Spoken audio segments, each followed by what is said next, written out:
Is this wealth transfer just an illusion? Good evening, folks, and welcome back to another episode of Silver Dad Knows. Remember, always live with no edits. If this is your first time here, hit that subscribe button now, as you're going to like what I'm about to say. My goodness, as we all know what happened yesterday, hate the guy or love the guy, it's pretty tragic. Right here, I'm actually presenting to you, because I have three Trump coins. This one by far is my best one. So what's amazing about this one, coming from the Intaglio mint, is it actually has the Pledge of Allegiance on the back. And that's very unique because even earlier today, I was trying to find this coin and I could not. So very, very impressive, very, very stunning. Very patriotic, and I love the message. I pledge allegiance to the flag of the United States of America and to the republic for which it stands, one nation under God, indivisible, with liberty and justice for all. Saying it enough times when you're a child, of course I have it memorized, but it just makes you wonder, like, people nowadays, they're not standing up for our flag. They're not pledging allegiance, and then they complain, hey, why is my country all screwed up? Well, person, you're not a patriot. You're not proud of America. You want America to do you a favor, rather you doing a favor for America. Going back to what JFK said, ask not what your country can do for you, but what you can do for your country. And that mentality has just gone out the window. This newer generation, they just do not care. And they don't understand what the severe consequences are going to be for the future of America, with so many people having that mentality. And so many people have had that mentality, I want to say, for over 2 decades now. And it shows. And yes, we still have a good number of people who love America and who support America, but we do not have as many as we should, and as many as existed years ago, years ago. When there was families all over, when there was kids all over, when you saw the flag waving everywhere you went, and you would never think I'm going to disrespect the United States. Now, the disrespect and disdain for America is just, that's the normal. That's the normal. It's like, no, that's not the normal. I'm sorry to tell you, that is not the normal.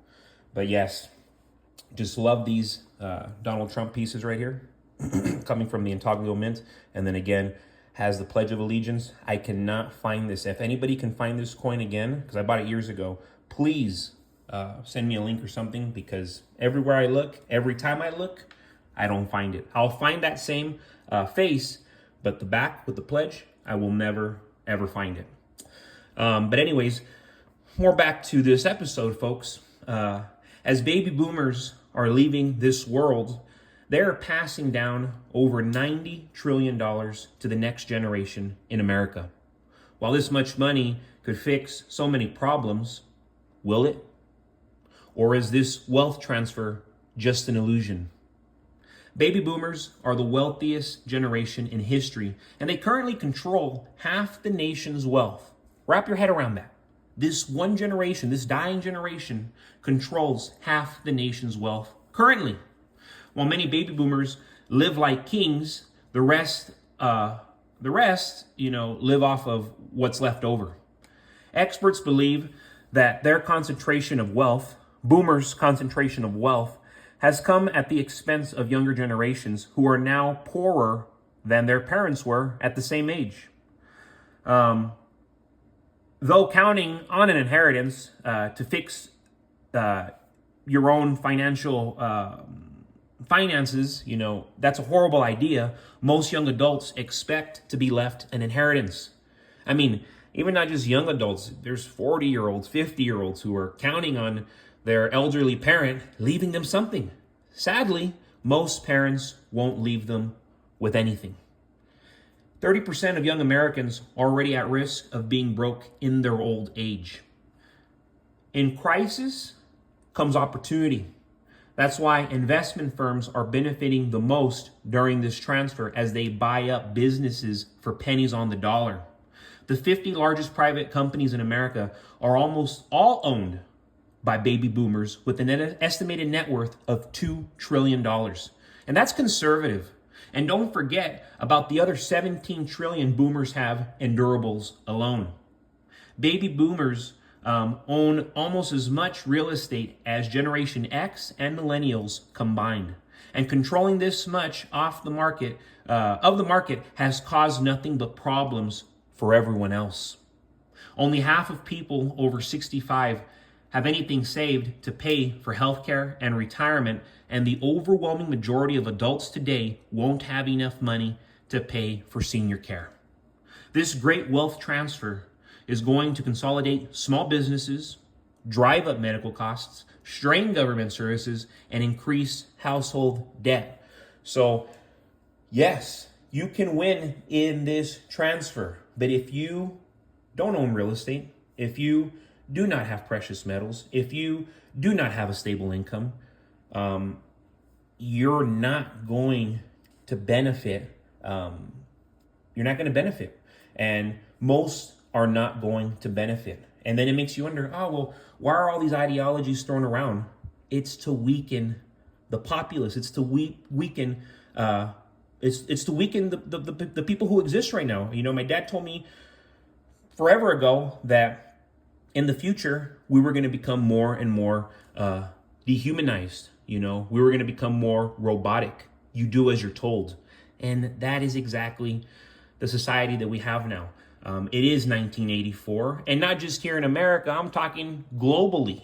Globally, we're seeing, little hints, these little hints of, hey, society has changed, and it's only going to get weirder, more bizarre, and worse as the years come. That's the unfortunate part about it. But doesn't mean that it has to be horrible for all of us. And again, that is why this is not only my hobby, it's not only my passion, it's my love. And the most intelligent people, dudes who make money, women who make money, they're all stacking gold and silver and crypto. So yes, right here, beautiful. 1890 Morgan dollar. The 1890 Morgan dollar was struck in 90% fine silver over 130 years ago, 134 years to be exact.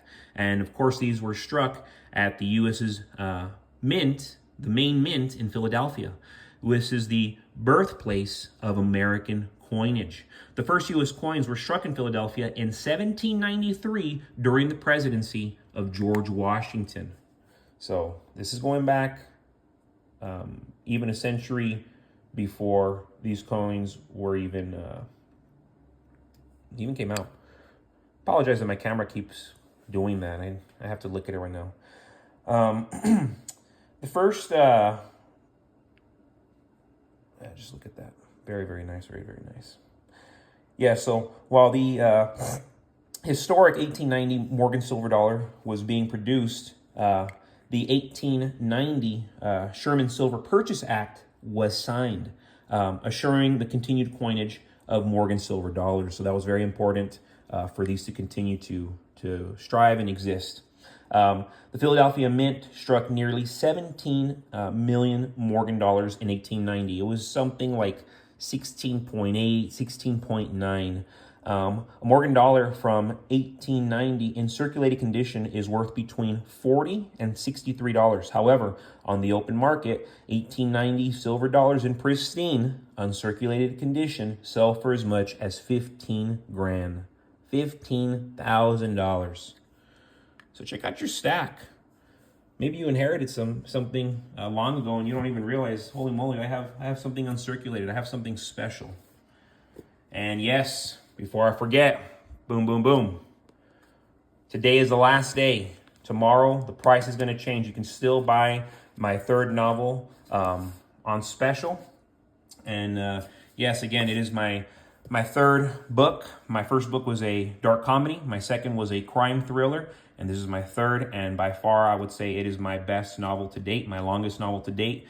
It's a sports epic. It's a sports thriller. And there's so much that happens in the story. It goes beyond baseball into the human experience.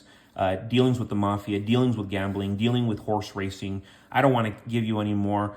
I just highly encourage you to read it. It's such a fun story, not for children. Really, none of my books are for children because they have strong language. So I would say if your kids are 14 or 15 and older, then that's fine. But if they're younger than that, I would not encourage because it could be pretty crude. But folks, as always, thank you so much for joining us for another evening of Silver Dad Knows. God bless you. God bless your household. And as always, God bless America.